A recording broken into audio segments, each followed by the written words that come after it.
जय हिंद दोस्तों, मैं प्रदीप पाल स्वागत करता हूं आप सभी का आपके पसंदीदा यूट्यूब चैनल 50-50 अथर्व। आज हम लोग पढ़ने वाले क्लास 10 एनसीईआरटी प्रश्नावली 6.2। इस प्रश्नावली का हम लोग प्रश्न नंबर 1 और 2 कर चुके हैं, तो प्रश्न नंबर 3 करने वाले। प्रश्न आसान है, आप वीडियो को पूरा देखिएगा तो हर एक बात आपको अच्छे समझ में आएगा। प्रश्न हमारा है, आकृति 6.18 में यदि LM समांतर BC और LN समांतर CD हो तो सिद्ध कीजिए AM/AB इक्वल टू AN/AD। ये दिखाना है और चित्र में दिया है, आकृति दी है। अब इस आकृति में जो दिया गया है उसमें एक चीज और दिया गया, ये समांतर रेखाओं का जो युग्म है। तो आपको इतना ध्यान रखना है, जब भी समांतर रेखा दिखेगा तो ढूंढो किस त्रिभुज में है, और जिस त्रिभुज में मिल जाएगा वहां थेल्स थ्योरम लगा देंगे, क्योंकि ये दिया उसी लिए रहता है। अगर समांतर रेखा दिया तो थेल्स थ्योरम लगेगा। तो सबसे पहले हम लिखते हैं दिया क्या क्या है, तो लिखेंगे भैया दिया है। दिया है, क्या दिया है? LM समांतर CB और LN समांतर CD, ये दिया है। फिर लिख देंगे भैया सिद्ध करना है। क्या सिद्ध करना है? AM/AB इक्वल टू AN/AD, ये सिद्ध करना है। तो हम पहला कंडीशन कहते हैं। पहला कंडीशन का मतलब LM CB के समांतर है, तो ढूंढो ये किस त्रिभुज में मिल रहा है। LM दिखाइए। फिर उसके बाद किसके समांतर था? CB, तो CB के समांतर है। LM CB के समांतर है, तो ये वाली जो रेखा है इस भुजा के समांतर हो जा रहा है। तो किस त्रिभुज में हो रहा, बस इतना गौर करना है। तो ABC, इसमें देख क्या पा रहे, दोनों समांतर हो गया ना। किस त्रिभुज में? ABC में। तो लिखेंगे उपपत्ति। उपपत्ति होगा क्या? त्रिभुज ABC में LM समांतर CB हमें दिया है, और अगर LM समांतर CB दिया है तो थेल्स प्रमेय लगेगा। कैसे लगाना है भैया? अगर ये रेखा इस भुजा के समांतर है तो इसके अन्य दो भुजाओं का अनुपात यानी AB और AC का जो अनुपात होगा बराबर होगा थेल्स प्रमेय से। तो लिखेंगे AM/MB इक्वल टू AL/LC। समीकरण 1 थेल्स प्रमेय से। तो इतना होने के बाद हम फिर से देख क्या पा रहे हैं, हमें LN समांतर CD दिया है। ये किस त्रिभुज में, उसको ढूंढो। LN किसके समांतर है? CD के। तो LN अगर CD के समांतर है तो किस त्रिभुज की बात करेगा? ACD मिलेगा भैया।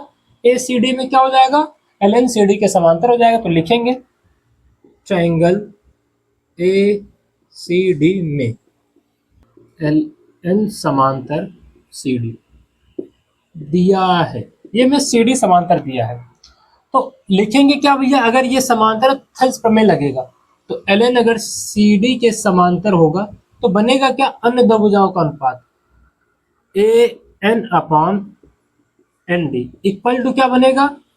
AL/LC। समीकरण 2 ये भी थेल्स प्रमेय से हुआ है। हम थेल्स प्रमेय को जब लगा लेंगे तो समीकरण 1 और 2 को देखना है। समीकरण 1 ये रहा, समीकरण 2 ये रहा। AL/LC AL/LC, भैया दोनों में जो दायां पक्ष है वो बराबर नहीं दिख रहा आपको। AL/LC AL/LC, और जब भी समीकरण में कोई एक पक्ष बराबर होता है तो दूसरा पक्ष अपने आप बराबर हो जाता है। कॉन्सेप्ट हमारा यही है। तो है क्या, जो हमारा पहला वाला समीकरण है और दूसरा वाला समीकरण, इन दोनों का दायां पक्ष बराबर है तो बायां पक्ष बराबर हो जाएगा। लिखेंगे समीकरण 1 व 2 से बायां पक्ष बराबर होगा तो क्या आएगा? AM/MB equal to AN/ND। यह समीकरण 1 व 2 से आ गया। अब इसके बाद आंसर देखते हैं। सिद्ध क्या करना है? AM/AB, और आया क्या है? AM/MB तो एक चीज आपको ध्यान रखना है, हम यहाँ पे पहले व्युत्क्रम करेंगे। रीजन क्या है, जो चीज हमें ऊपर दिख रहा है वो यहाँ पे है, एम ऊपर आ रहा है, एम ऊपर आ रहा है, एन ऊपर आ रहा है, एन ऊपर आ रहा है। तो जो हमें दिख रहा है वो बचा के रखना है, और उसको बचाने के लिए उसको व्युत्क्रम करते हैं। अभी आप आगे समझ जाएंगे क्यों कर रहे हैं। तो अगर इसका व्युत्क्रम करेंगे, लिखेंगे यहाँ पे व्युत्क्रम करने पर, व्युत्क्रम कर देंगे तो एम बी तो ऊपर चला जाएगा, नीचे आ जाएगा ए एम, और एन डी ऊपर चला जाएगा, नीचे आ जाएगा ए एन। अब ये व्युत्क्रम करने के बाद दोनों पक्षों में एक जोड़ना है, तो क्या हो जाएगा, M B upon A M plus एक इधर भी N D upon A N plus एक। जब दोनों तरफ एक जोड़ेंगे तो क्या हो जाएगा, एक जोड़ने के बाद हर बराबर करने का रूल होता है।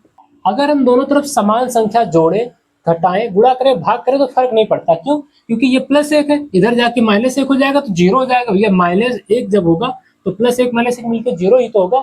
तो कोई चीज अगर समान संख्या जोड़ी जाए, घटाई जाए, गुणा किया जाए, भाग किया जाए तो फर्क नहीं पड़ता, इतना ध्यान रखना है। तो हम समीकरण में छेड़खानी नहीं कर रहे हैं, बस अपने जरूरत का काम कर रहे हैं। तो क्या हो जाएगा, हर बराबर करेंगे तो ए का गुणा एम से होगा तो एम बी हो जाएगा, ए एम से होगा तो ए का गुणा ए एम हो जाएगा, अपॉन में ए एम आएगा, इक्वल टू इसका कराएंगे तो एन डी, और ए एन का वन से कराएंगे तो ए एन अपॉन में ए एन आएगा। अब देखना ध्यान से, M B plus A M, M B ये है, प्लस में ए एम ये है, ये प्लस ये, M B plus A M क्या होगा, ए बी बनेगा। तो ऊपर तो बन गया ए बी, नीचे क्या आएगा, ए एम जैसे चल रहा था लिख लिए, और इसका क्या होगा, एन डी यहाँ दिखा है, एन डी प्लस में ए एन यहाँ दिखा, तो N D plus A N मिलके क्या बन जाएगा, ए डी अपॉन में ए एन, ये आ गया। फिर यहाँ पे क्या देख पा रहे हैं, A B upon A M आया, A D upon A N आया। आंसर ये चाहिए ही नहीं, ए एम तो ऊपर है ना, और ए एन भी ऊपर है तो वो तो नीचे आ रहा है। फिर से व्युत्क्रम कर देंगे, व्युत्क्रम करने पर जैसे व्युत्क्रम करेंगे तो ए एम तो ऊपर हो जाएगा, नीचे ए बी आ जाएगा, यहाँ ए एन ऊपर हो जाएगा, नीचे ए डी आ जाएगा। यही हमें सिद्ध करना था, जो प्रूव करना था वो आ गया। इतना सा था, प्रश्न आसान है, बस एक बार समझने के लिए आपको इतना गौर करना है कि थेल्स प्रमेय लगेगा जब समांतर रेखाओं भुजाओं की बात करेगा। वहां से लगाने के बाद हम ये गौर करेंगे, दोनों समीकरण में एक पक्ष बराबर आ रहा, दोनों को जब एक साथ लिख लेंगे तो व्युत्क्रम करने के बाद चीजें आसान हो जाएंगी। हम लोग प्रश्न नंबर 4 करने वाले हैं। प्रश्न नंबर 4, आकृति 6.19 में DE समांतर AC और DF समांतर AE है, सिद्ध कीजिए कि BF upon FE equal to BE upon EC। हमें दिखाना है। तो सबसे पहले फिर से वही काम करेंगे, क्या, जो दिया है उसको ढूंढो किस ट्रायंगल में है। तो लिख लेता हूँ दिया है, तो हो जाएगा दिया है, क्या दिया है, DE समांतर AC और DF समांतर AE, ये दो चीज दिया है। और सिद्ध क्या करना है, सिद्ध करना है BF upon FE equal to DE upon EC, ये सिद्ध करना। तो आएंगे भैया उपपत्ति पे। उपपत्ति में क्या होगा, DE AC के समांतर, ढूंढो है कहाँ, दिख रहा है DE, ये दिखा, किसके समांतर है, AC के, यहाँ दिखा। तो किस ट्रायंगल की बात हो रहा है जिसमें मिलेगा। मैं एक छोटा सा अगर फिगर बना के समझाऊं तो AC ऐसे है, यहाँ पे AC है, और उसके समांतर यहाँ पे DE दिया है। बाकी सबको भूल जाओगे, जितना दिया उसकी काम करते हैं। DE AC के समांतर, तो DE दिखा, AC दिखा। इस फिगर में AC एकदम लास्ट में दिख रहा तो वहीं से काट गया है, और DE एकदम इसके साथ था तो ऐसे निकाल लिया। बाकी और रेखाओं को भूल जाओ, अभी आगे काम आएगा। तो इसके हिसाब से ट्रायंगल क्या बनेगा, ABC ले लेते हैं। तो लिखेंगे भैया ट्रायंगल ए बी सी में DE समांतर AC दिया है, ये में दिया है। तो अतः थेल्स प्रमेय से, थेल्स प्रमेय होता क्या है, अगर एक भुजा के समांतर कोई रेखा दिखती है तो अन्य दो भुजाओं का अनुपात बराबर होता है। तो लिखेंगे क्या, BD upon DA, BD upon DA equal to BE upon EC हो जाएगा। थेल्स प्रमेय से, ये थेल्स प्रमेय से आ गया। इसको समीकरण 1 मान लेते हैं। अब दूसरा ट्रायंगल लेंगे जिसमें DF समांतर AE है। तो भैया DF यहाँ दिख रहा है, इसके समांतर AE के। तो अगर इसका रफ फिगर बनाए तो ऐसे आपको दिख रहा है, AE दिखा, AE किसके समांतर था, DF के।